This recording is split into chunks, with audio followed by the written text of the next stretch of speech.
This is Michael Popok, Legal AF After Dark. You like hard-hitting legal analysis at the intersection of law and politics? You're going to love what we do on Legal AF on our most recent episode. Karen Friedman Agnifilo, former prosecutor, and me, as always at the midweek, got into it, talked about, explained to each other and then to the audience what's going on in the federal D.C. election interference case brought by the Special Counsel against one and only Donald Trump on 4 conspiracy counts. What's the developments? What's the new evidence that the prosecutor, Bombshell, has told the judge they want to use in March against Donald Trump? All of his bad acts, all of his bad past statements, all of his videos, all of his speeches. Which are the ones that the prosecutor is most interested in presenting to the jury? We tell you all about it, as 2 trial lawyers can do on the most recent episode. Take a listen. Let's talk about Jack Smith. Donald Trump's lawyers might not realize they're going to trial in March and are doing everything they can in the District of Columbia case to avoid it. We're waiting on a gag order to be reinstated, I would presume, by DC. But in the meantime, there's a case to be tried. And as part of that case, there's a rule of evidence that trial lawyers like Karen and me like to refer to as 404B, literally as a rule of the evidence code, which talks about a certain special quality of evidence that's being used not to show that somebody, because they did something bad in the past, they have a propensity to do something bad in the future, but it can be used to go to the heart of this case against Donald Trump, which is common plan, intent, criminal intent, lack of mistake, inadvertence, and all of that. So I know, Karen, you did a nice breakdown of it with Danya Perry recently, and it's up on our one of our hot takes that's running right now. So why don't you lead off on this one, and then I'll fill in the couple that I found really interesting that I did some hot takes on. Yeah, sure. So in the state, we called this Molyneux, Molineaux, the French spelling, but it's Rule 404B federally, as you said. It's basically the same thing. And it's essentially, you're not allowed to put in evidence of propensity of criminal activity. And it seems almost counterintuitive, right? Because if you're a serial burglar and you go and you commit burglary after burglary after burglary, and then you're caught doing a burglary, it seems like it would be probative, to show that that this is somebody who that's what they do, right? And unfortunately, that is not allowed in because the prejudicial effect, and that's the balancing test that the court will use, is they weigh the probative value against the prejudicial effect. They'd say, look, just because he commits lots of burglaries doesn't mean he did this one, and you still have to prove your case beyond a reasonable doubt. But there is an exception to this kind of propensity argument, and it's to go to prove up a particular character trait or a particular point, like, as you said, motive, opportunity, intent, preparation, plan, knowledge, identity, absence of mistake, or lack of accident. And if you're going to introduce any of this 404B evidence. And 404B evidence is literally anything that's an uncharged bad act or uncharged crime. And in this particular indictment, the conspiracy is very short, right? The Jack Smith DC case, it's from November of 2020 to January of 2021. So about 2 months. And in 2 of the charges, it's even shorter, actually. It's about a month and a half. It's a very short, narrow conspiracy from November of 2020 to January of 2021. 1 defendant, 4 charges. And Jack Smith did it very kind of tight for a reason, and it makes sense. So if he wants to bring up anything that is beyond that time period, either before November or after January, one could argue that that's an uncharged bad act or an uncharged crime. And what Jack Smith did was said, look, even though much of what we're about to ask you to allow us to admit falls at different times, it's intrinsically part of the crime. It's intrinsically part of the evidence. It's not extrinsic. And he said, but if you find that it is extrinsic to the crime, in the abundance of caution, we are going to serve notice of 404B evidence that we intend to offer in our direct case as part of our case that we're putting on. And that way we comply with the notice requirement. It has to be in writing. And not only does the law require you as a prosecutor to spell out what it is, what 404B evidence, what are the bad acts that you want to bring into your case, but you have to give the reason. You have to say, I want to bring this in because in all of the past burglaries, he always left behind a pink scarf.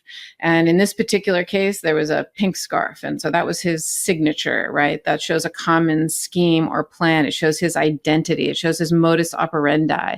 That would be allowed in, to show that, no, this is the guy. He's the guy who always leaves behind a pink scarf because he's done it 10 other times. And that's when you can bring it in because it's for that purpose. It's not to show that he has a propensity to commit a crime.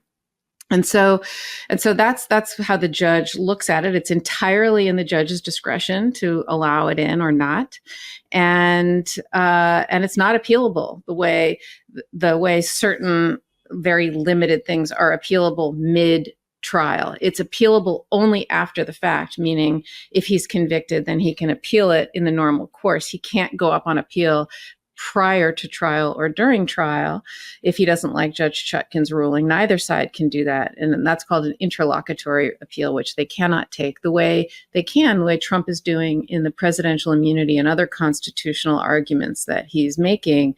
Those, last week, Judge Chutkan, immediately after the DC Circuit in a civil case ruled that there is no presidential immunity in civil cases for former presidents who were acting outside the scope of their job.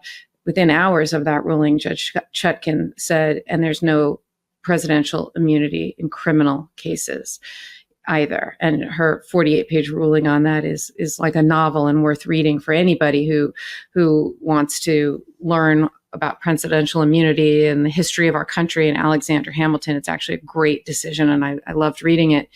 But in this particular, getting back to Judge Chutkan and the 404B evidence, I would categorize Jack Smith's evidence in three categories that he wants to bring in. And one is historical evidence of his consistent plan of claiming election fraud that was baseless. And that's sort of category number one. And there, Jack Smith goes as far back as November of 2012, where Donald Trump issued a tweet saying that voting machines had switched votes from Mitt Romney to Barack Obama. Does that sound familiar?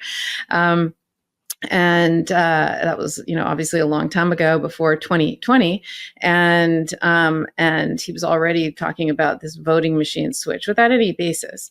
And then in 2016, he complained again without any basis of widespread voter fraud, and basically going on and on about that, again baseless.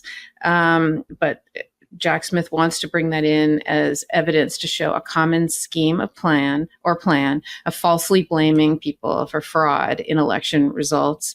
And it also shows his motive and his intention and his plan to obstruct the certification of the 2020 election.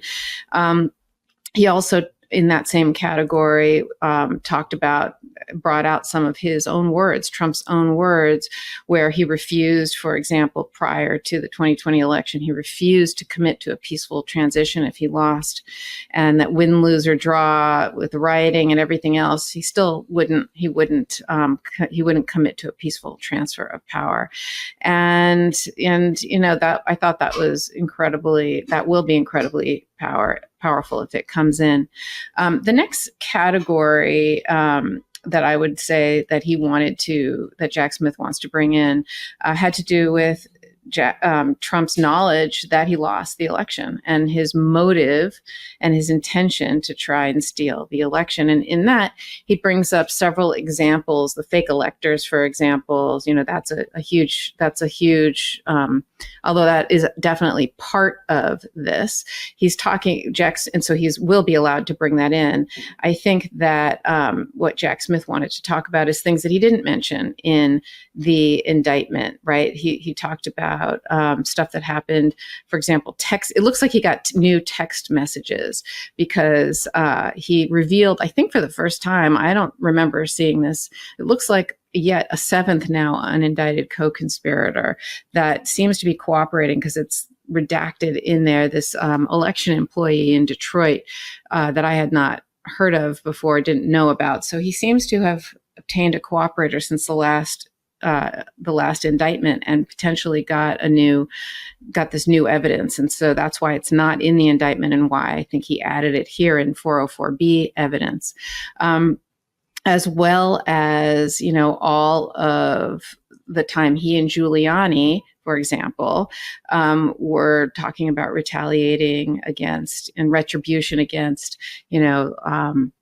Shay Moss and Ruby Freeman. That brings us to the next, basically the next category, which is where he attacks individuals, right? He attacks Pence, he attacks Ruby Freeman and Shay Moss. And what Jack Smith wants to bring out is the stuff that's happened that continues to happen, right? And he wants to talk about, for example, the Proud Boys in 2020, when he said, stand back and stand by. That was his way of knowing. And then seeing what happened January 6th, they want to bring out that he knows that the people, his followers, commit violence. And so when they put on Ruby Freeman and Shay Moss, who will testify and talk about the threats and harassment that they have suffered because Donald Trump singles them out, Jack Smith is going to use all of these other examples to show he knows what he's doing. He knows what his followers are doing.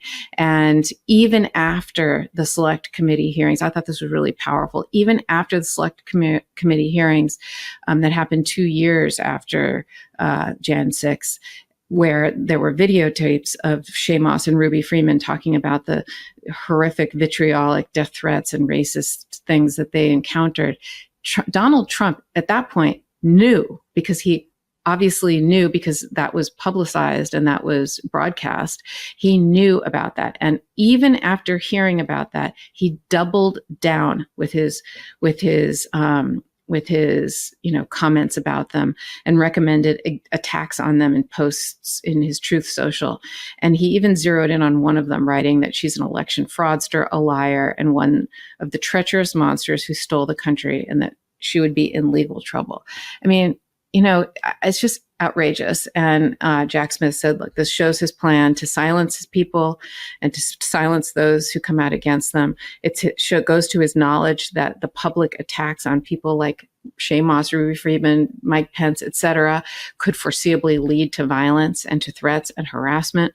And, I thought it was a really, really compelling motion that I think that he will win most of these, if not all of them. Danya Perry, who was on with me, thinks that the judge may, some of the Shay Moss, Ruby Freeman stuff, she thinks that the judge may limit, because it is so prejudicial and so compelling and so powerful.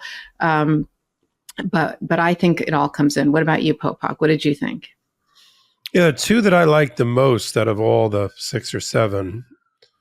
I don't think I disagree with Danya. I think there'll be some limiting of some of these things. The reason that we're talking about it, just for our audience, is that you have to give notice of your intention to use this type of powerful, potentially prejudicial, having to be balanced type evidence, especially when you're putting on evidence not of the actual conduct that's been charged in the indictment, because that's not 404B. Let me just wait for this to pass. Okay.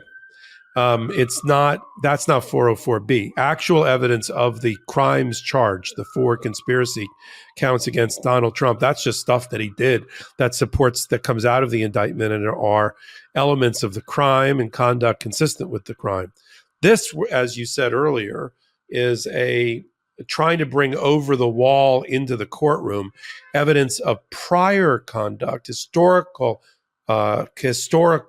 conduct, evidence, testimony, statements, videos, and the like, to try to aim at an element of the crime that has been charged. And that's what we're doing here. And that's why we're talking about it, because you can't sandbag the other side. You can't surprise them or the court and try to some people might be thinking like, well, why don't they just do it in March? You got to do all this stuff in advance. First of all, there's a pretrial order that schedules out when filings like this are due. And believe me, if Jack Smith didn't have to give Donald Trump's lawyers notice of this, he would not, and he would save it for trial as a surprise. But the rules allow for the litigation of the issue and the resolution of the issue well before trial so that the jury's minds aren't blown with some of this information. The two that I took away that I found really interesting, because it's, again, an example of the more evidence that we're learning. We're not even at the tip of the iceberg of what was listed in the indictment. Donald Trump is shadowboxing because all he knows is what's been dumped on him, which is of course, the 1 terabyte of information, the 2 tractor trailers worth of information, but doesn't know which of those are going to be used against them particularly yet. And he's got to try to figure out what the case is against him. Of course, prosecutors have informational advantage because they know exactly the testimony and the clips and the evidence and the exhibits that they're going to use against Donald Trump. So you always have that kind of informational asymmetry between the two sides, the government and on the defense side.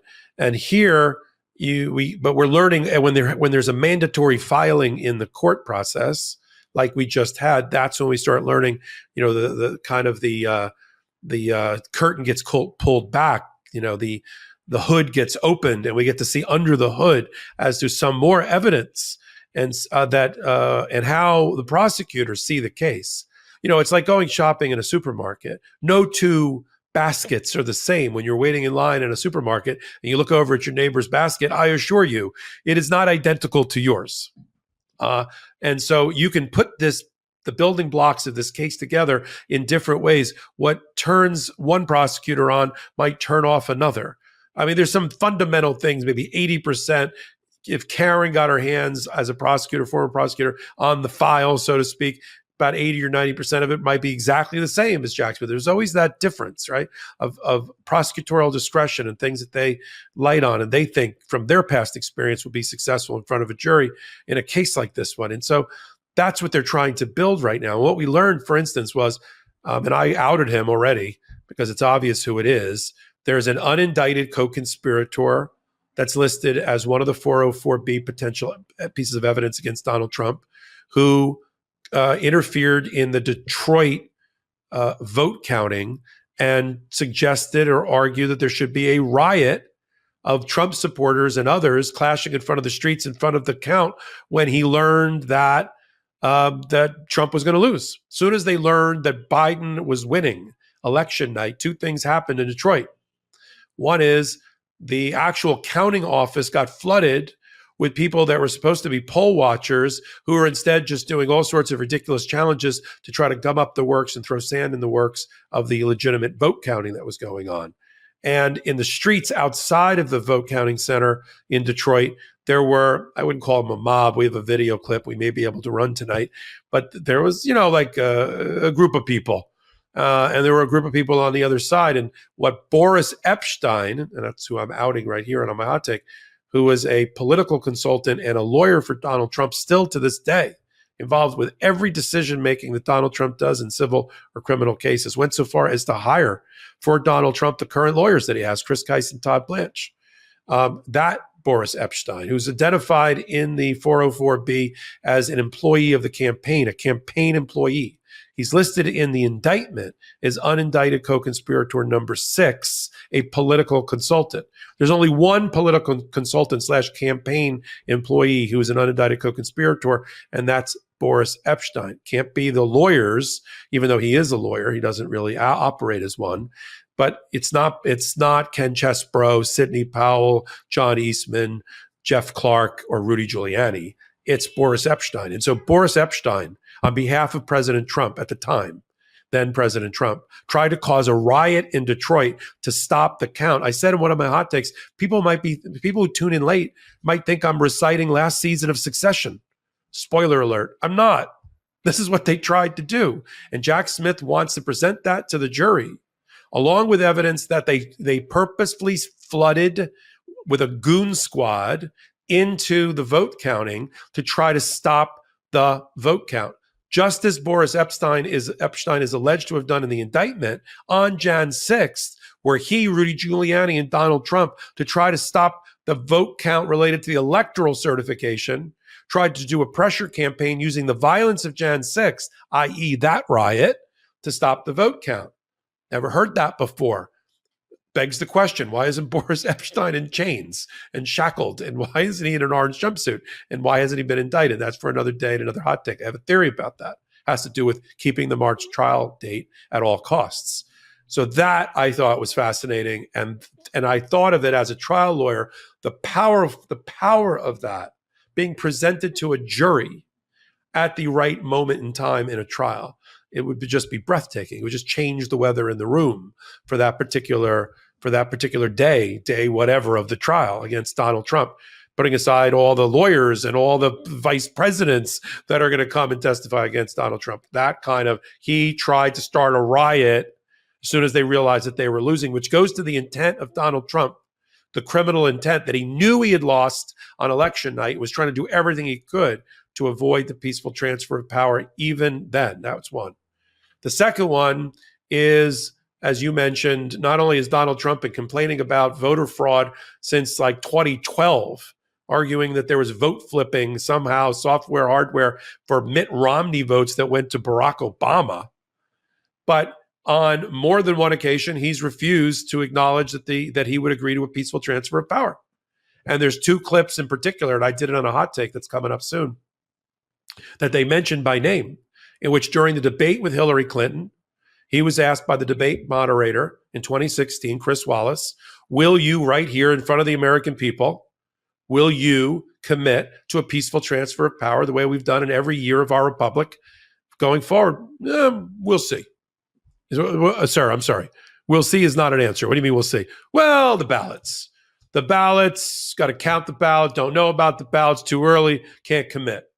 And to which Hillary Clinton responded, that is I'm trying to think of her word off the top of my head. We have a clip of it. She says something along the lines that is an abomination. That is, that's the word.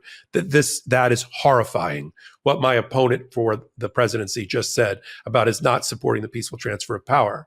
And then there's a clip from September of 2020, 2 months before the election, with the kind of the aftermath of the Black Lives Matter protests and other issues in some of our big cities that summer, fresh on everybody's mind. A reporter asked Donald Trump at a press conference where all he wanted to probably talk about was Amy Coney Barrett being picked the next day in the Rose Garden for Supreme Court justice. He got asked, with riots in red and blue states and blood in the streets, will you commit here right now, Mr. President, to a peaceful transfer of power? And instead of saying yes to kind of quell people's emotions about it, he threw gasoline on it and said the opposite. He said, the ballots, you got to get those ballots thrown out. And if you get the ballots thrown out, there won't be a transition. There'll be a continuation. Right, he'll stay in office. Now, that's easy to unpack. He didn't like, and his side didn't like, the mail-in and absentee ballots that were being used in all states, including in blue states, because of COVID. And people probably not wanting to wait in line shoulder to shoulder with their neighbor during a pandemic. Yet finding a way using absentee and mail-in ballots, which are as secure as any other way of voting. Donald Trump only voted by absentee ballot for many of the years that he voted, if he voted at all. That was the way to balance the health risks in the pandemic with the constitutional right, fundamental right to vote. But for Donald Trump, the ballots, too many mail-in ballots, because he wants to suppress the vote, because he wants to disenfranchise. Because if you suppress the vote and disenfranchise in September, you don't have to worry about a vote count on the other end that's against you in November. So there was a lot packed into that statement. And for Jack Smith, he wants to put that in front of the jury and show, see, this is the common purpose and plan. This is the intent. Cling to power, never transition. Always claim the ballots are wrong. Always claim there's fraud in the election and try to stay in office. That goes to criminal mind and criminal intent for Donald Trump. And he'll play, if he wins on that issue in front of Judge Chutkan, he'll play those clips for the jury as part of that overall presentation. So for me, you did the good category thing, and I kind of drilled down on two in particular. Before we move on in the pod, anything else on the 404B? But just to leave it at this, the notice comes in. Trump has another opportunity to argue against it. Maybe I think there's a reply brief notice thing. And then Judge Chutkan's going to go thumb up, thumb down on these categories of information and evidence outside of the actual elements of what's been charged in the indictment. Yeah, the only other thing is that struck me was, Donald Trump is arguing that he wants to strike the language of Jan 6 and the attack from the indictment. If you recall, he doesn't like that in there.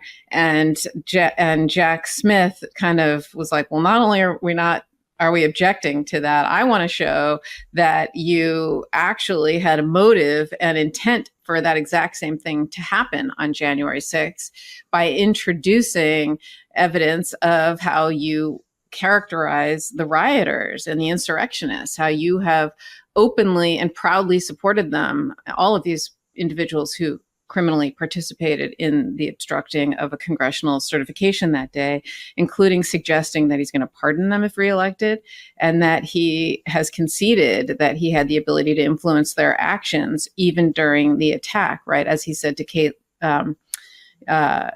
Caitlin Collins on CNN in that town hall, when he said, my followers listen to me like nobody else.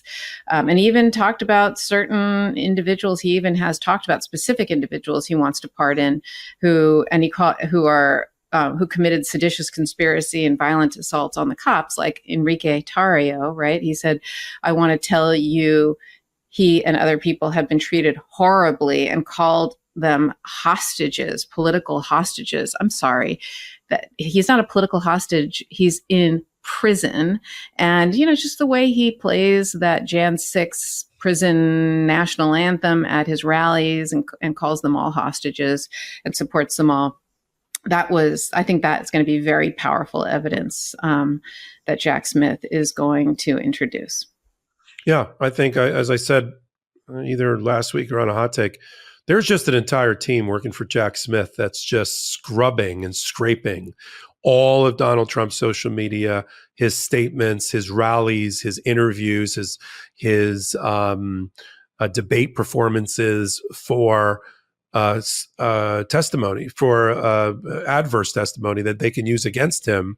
We've said it from the very beginning. Donald Trump thinks he's winning because he's out there raising money on the backs of lies, and thinks he wins the news cycle, so he's going to win the trial. And it's the exact opposite. It just provides more fodder for a very skilled prosecutor and a trial team to find the things that they'll hang him with his own words.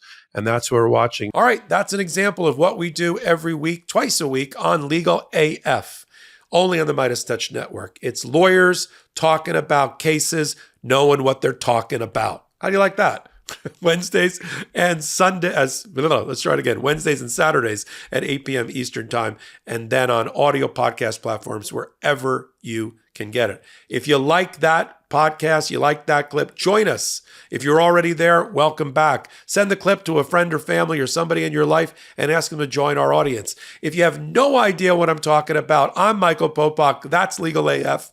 And we'll see you next time on Wednesdays and Saturdays at 8 p.m. Eastern Time. So until my next hot take, until my next Legal AF, this is Michael Popok reporting. Hey Meidas Mighty, love this report? Continue the conversation by following us on Instagram at MeidasTouch to keep up with the most important news of the day. What are you waiting for? Follow us now.